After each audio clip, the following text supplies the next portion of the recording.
Hello everyone, welcome to my channel Do to Study. So here I am again with a new video of history. Okay, today we will discuss the first chapter of history, that is the first war of independence. This is part 7, this is the 7th video of this chapter. Today we are going to discuss the consequences of first war of independence. First 7 consequences we have already discussed in my previous video. Now here we will discuss the rest of the consequences and the drawbacks of the first war of independence. And we will also discuss why this uprising is termed as the first war of independence. Okay, so without wasting time, let's get started. The 8th consequence, okay, 7th one, I think you remember, that is, it was regarding the foreign policy. Okay, so the 8th one is increased racial bitterness. Increased racial bitterness means now the racial superiority, the idea of racism increased in India. The British dubbed all Indians as unworthy, as not worthy of trust, and they just insulted them. Okay, that is, this racial bitterness increased and reached heights after the first war of independence. Okay, now the British dubbed all the Indians as not worthy, or as the persons who cannot be trusted. Okay, the next consequence is religious changes. Yes, religious changes. After the first war of independence, the British followed a strict policy of non-intervention in the religious and the social matters of Indians. That is, they did not they did not took any interest in the religious and the social matters of India. Okay, of India and Indians. Now, this point is very important, changes in the army. Now, some changes were made in the Indian army, or in the army that was in India by the British, so that once again this outbreak cannot occur. That is, once more Indians cannot take up arms against the British. So, to prevent another uprising, some changes were made in the army. Now you have to remember, you have to understand this point very well. Okay, changes in the army. Okay, the first one was that the number or the ratio of the European troops to the Indian soldiers were increased. Okay, in the Bengal region it was 1:2. That is, for one European soldier there would be 2 Indian sepoys. Okay, and in the Madras Bombay region it was 2:5. But generally, if we took a glance, if we look, then the trend followed was that there would be twice the number of Indian soldiers as there are the European troops. If suppose two European soldiers are there, then there would be 4 Indian soldiers. Okay, it was a general trend followed. And this was the first change. What was the second one? All the ammunitions were handled by just the European soldiers. That is, no ammunitions were given to the Indian soldiers. If they feared that if these Indian soldiers would be given with arms and ammunitions, then they will again rise against the British. So no arms and ammunitions were given to the Indian soldiers. Okay, and then the third one is that the old trend, that is, all the higher posts in the military was fixed for the Europeans only. Now also the same trend followed. No higher positions in the military was given to any Indians. Okay, so this was the changes in the army. I said 3 changes. You have to remember them. Okay, and furthermore, if we look, then the next consequence is economic exploitation. Okay, economic exploitation continued. Earlier also it was going on. Now even the its quantity increased, you can say. the amount of money that was looted from India increased. Earlier, the British tried to expand their territory, but now the British tried to expand the economy they were getting from India. Okay. Now the taxes and revenues brought by the Indians even increased. As I was discussing the first point, that is the transfer of power, there we discussed that a council was to be formed, isn't it? Headed by a member. So the incomes of these people were given by the Indians. As a result, the amount of revenue that Indians had to pay increased. Okay. And furthermore, now India just became a center of raw materials for the British industries and the center of the imported goods from the British from Britain. Okay, that is, India will give all the raw materials required for the British industries, and furthermore, India will accept all the finished products from the British industries. Okay, so as a result of which the Indian handicrafts and artisans, the Indian handicrafts industries all destroyed. Okay, and the earnings of the artisans and workmen all became nil. Okay, so it was the economic exploitation.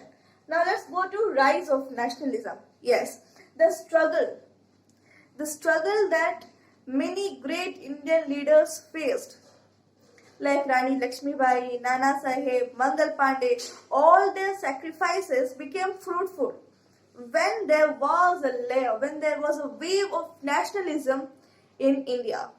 That is, yes, people, all Indians started to feel that nationalism. Yes, that it's our country and we have to fight against this British. That feeling came just because of the struggle and sacrifices of the great leaders who participated in the first war of independence. And those great leaders are Rani Lakshmibai, Nana Saheb, Mangal Pandey, and there are many more. Okay, so all their sacrifices became fruitful in bringing this rise of nationalism. Then the next is widening of the gulf between Hindus and Muslims. Yes. See, the first war of independence was possible just because both Hindus and Muslims united. Now the British does not want that. The British do not want that such uprising should occur again. So they will try all means to stop uprisings, isn't it? So as a result of this, the British found that when Hindus and Muslims came together, then they had the power to drive us out. So therefore now we will not allow them to come together. And as a result, they followed the policy of divide and rule. Okay, what's that? Divide and rule. And thus they increased the bitterness. They increased the distance between Hindus and Muslims as far as possible. Okay, they dubbed the Hindus as unfaithful, they dubbed the Muslims as unworthy, and thus they tried to increase the distance between the Hindus and Muslims. Okay, so it was all about the consequences of the first war of independence. Now we all know that the first war of independence was not a success, isn't it? Though we can say there was some good out of it, but still it was not a success, isn't it? So there must be some drawbacks, there must be some mistakes in it, and now we will know the drawbacks. Okay, because until and unless we know our mistakes, we do not, or we cannot change it, isn't it? And if we cannot, and if we do not change it, then we can't get success. Okay, so now let's know the drawbacks. There was no centralized leadership. Yes, means people from different parts of country just rose against the British. There was no proper plan how to attack them. There was no proper military plan. There was no proper no proper leadership. It means that there was no common leader who can direct all the people in one direction. As a result of which, as there is no one leader, people just started attacking as they wished. Okay, that is, if these attacks, these efforts would have been channelized in one direction, then maybe that India would have got independence in 1857 itself. But we don't know. But at that time there was no centralized leadership or no common military plan. Okay.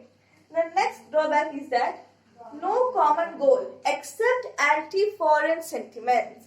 That is, the people who were participating in the first war of independence did not have any common goal. Only one feeling, that was anti-foreign sentiments. All the grief that they had against the British, or all the grief that they possessed due to the British actions, these sentiments just resulted as the first war of independence. Otherwise, there was no common goal. Okay. Then the third one is, company had men of exceptional abilities. Yes.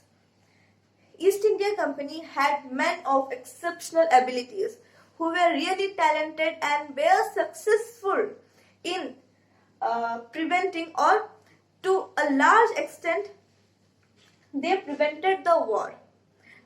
These men, some of them are Lawrence, Campbell, Outlaw, etc. Okay, so these people they had great ability, and in the first phases of the war, they controlled the situation until help came from outside. Okay.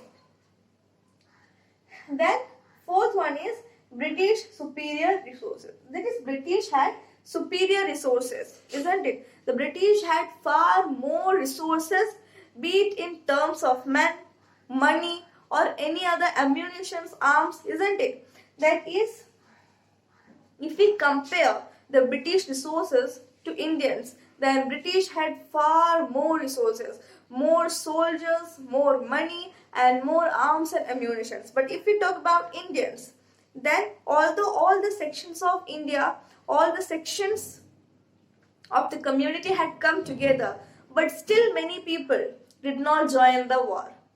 And if you talk about money, then you all know that the amount of money that they had was very less, isn't it?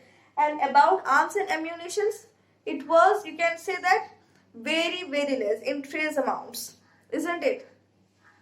That is, all the arms and ammunitions that the military officers, that the soldiers had, was there, and in the hands of common people there was nothing except bows and arrows and swords. Okay, so no modern arms and ammunitions was with the Indians, but the British had all the superior resources. Now the fifth one is, could not spread to all areas. Yes, the war could not spread to all areas. Although many regions came together for the war, but still many places in South India and furthermore places in the eastern and western India also did not participate in the war. And just imagine if all of them had come together, then what the situation would be. But it did not occur. Okay, so that is the fifth drawback, that is, the war could not spread to all areas. Then the sixth one is, some rulers and zamindars did not join the movement. Yes, although we say that people from every section joined the war, but still there were some people like the rulers and zamindars who did not join the war. While I was discussing in my earlier video, I said that some prince remained loyal to the British while the first war of independence, and they were awarded. So from there only you can understand that all the people did not join. Yes, and here also you can see some rulers and zamindars. Yes, zamindars also did not support them, and even some merchants who had all the money transactions with the British also did not join them. Okay, because if the British was thrown out of India, then their income would come to an end. So that's the reason why the money lenders did not join them. And there was another section of people, educated Indians, who thought that if the British left India, then India would come to a standstill in stand still in development. And the people who are fighting against the British will just try to pull back India in terms of development. They thought so, but it was a wrong notion, isn't it? Because even if British was there was no significant development in India. Okay. Then the last point was that this war was as planned. As per the plan, it was to begin on May 31, 1857. But you all know the immediate cause of the first war of independence, isn't it? That is the, what is it? Yes, that is the matter of the greased cartridge. So due to the greased cartridge matter, the war began much earlier, and thus all the planning was just scattered. All the plan remained disorganized. Okay. So if it had begun on the date fixed, then I think that this would have given some more better results. But that didn't happen due to the grease cartridge matter. Okay. So here we have already completed all the consequences and drawbacks of the first war of independence. Now, as I said earlier while starting the video, why this first war of independence is termed so. First of all, the first reason is that this was the first mass uprising in which all the sections of India came together just to fight against British. Okay, so it is the first reason. And the second one is that this first war of independence spread nationalism in the hearts of Indians to attain independence in the coming future. Okay. So these are the two reasons why the first war of India is named so. So here we have completed the first chapter, the first war of independence. In the next video, I will come with the first chapter of civics. Okay, then bye bye and study well.